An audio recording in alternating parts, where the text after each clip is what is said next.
حضرت سیدنا عثمان غنی رضی اللہ تعالی عنہ کی ذات گرامی، آپ کو یہ سرکار نے بشارت دی تھی کہ عثمان نے 2 مرتبہ دنیا میں رہ کر جنت کو خریدا. اور پیچھے واقعہ کیا تھا؟ وہ بئر روما والا، کہ وہ بئر روما جو مدینے میں حضرت عثمان غنی رضی اللہ تعالیٰ نے خرید کر مسلمانوں کے لیے وقف کر دیا تھا، حضرت عثمان غنی پر وہ پانی بند تھا. 40 دن آپ کو پانی کا قطرہ نہیں دیا گیا، پورے 40 دن آپ کو پانی نہیں پہنچانے دیا. صحابہ نے عرض کی، مولا کائنات نے عرض کی، فرمایا نہیں، فرمایا شہادت تو دے دوں گا لیکن مدینہ شریف میں خون نہیں دیکھنا چاہتا. اور وہ بئر روما جو عثمان غنی رضی اللہ تعالیٰ نے خریدا، واقعہ کیا تھا کہ مسلمانوں کو پانی میسر نہیں آتا تھا اور وہ بڑا کنواں تھا، اور ایک ڈول کا یہودی جو ہے وہ بہت زیادہ پیسے کاسٹ کرتا تھا. سرکار پاک صلی اللہ علیہ وسلم نے آفر کی اس یہودی کو، فرمایا کیا جنت کے بدلے میں وہ کنواں خریدنا چاہتا؟ لیکن یہ تو بڑے کرم کے ہیں نا فیصلے، یہ بڑے نصیب کی بات، جس پہ اللہ کرم کر دے. حضرت عثمان غنی رضی اللہ تعالیٰ نے یہ سن رہے تھے. آپ چپکے سے اس یہودی کے پاس گئے، کہا کتنا پیسہ لینا ہے تو، کتنا پیسہ لینا ہے؟ 2 روایات، ایک میں ہے کہ 25,000 دینار اور ایک ہے 35,000 دینار. اس وقت آج کروڑوں روپے بنتا ہے آج کے لحاظ سے. اس نے کہا کہ 35,000 دینار لوں گا. آپ نے فرمایا سودا پکا ہے؟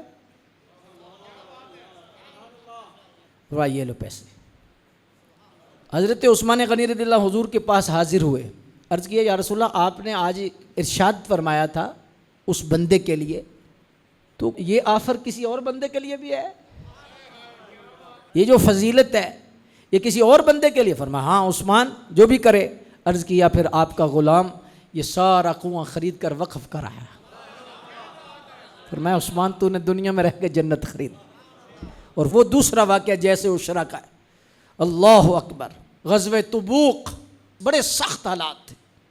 10 بندے ایک سواری، جہاد، پھر گرمی، اور جس کا ذکر سورۃ توبہ میں آیا آیت نمبر 116 میں کہ تم پہ اللہ نے خاص کرم کیا، خاص فضل کیا ہے ورنہ تمہارے پاؤں لڑکھڑا جاتے. اللہ نے خاص رحمت تم پہ فرمائی کہ تمہارے دل میرے مصطفیٰ سے جمے رہے. باقاعدہ اللہ نے فرمایا اپنی رحمت کا ذکر کیا.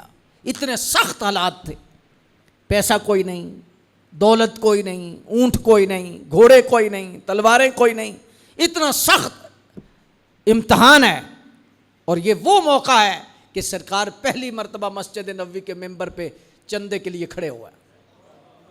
حضور نے پہلی دفعہ آپ نے ارشاد فرمایا کون ہے جو اللہ کے مجاہدوں کی مدد کرے گا؟ تھوڑے بندے کھڑے ہوئے، ظاہر ہے کہ حالات سب کے ایسے تھے. صدیق اکبر پاک کھڑے ہوئے، فاروق اعظم پاک کھڑے ہوئے، اس طرح صحابہ کھڑے ہوئے. کسی نے 1 درہم، کسی نے 2 درہم، کسی نے کوئی تلوار، کسی نے زرہ یہ پیش کی. حضرت عثمان غنی کھڑے ہوئے، عرض کیا آپ کے چہرے کا صدقہ 100 اونٹ دیتا ہوں. حضرت سیدنا عثمان غنی رضی اللہ تعالی عنہ نے جب یہ عرض کیا تو حضور نے فرمایا اور کوئی ہے؟ عرض کی یا رسول اللہ 100 اونٹ اور دیتا. پھر اعلان کیا ابھی بھی کم ہے، فرمایا 100 اونٹ اور دیتا. اللہ اکبر. پھر سرکار نے اعلان کیا، عرض کیا یا رسول اللہ جتنے مجاہد ہیں ان کے کھانے کا اہتمام بھی عثمان کرے گا اور جتنے دن جہاد ہوگا پیچھے خرچہ بھی عثمان اٹھائے گا. پھر سرکار ممبر سے نیچے اترے.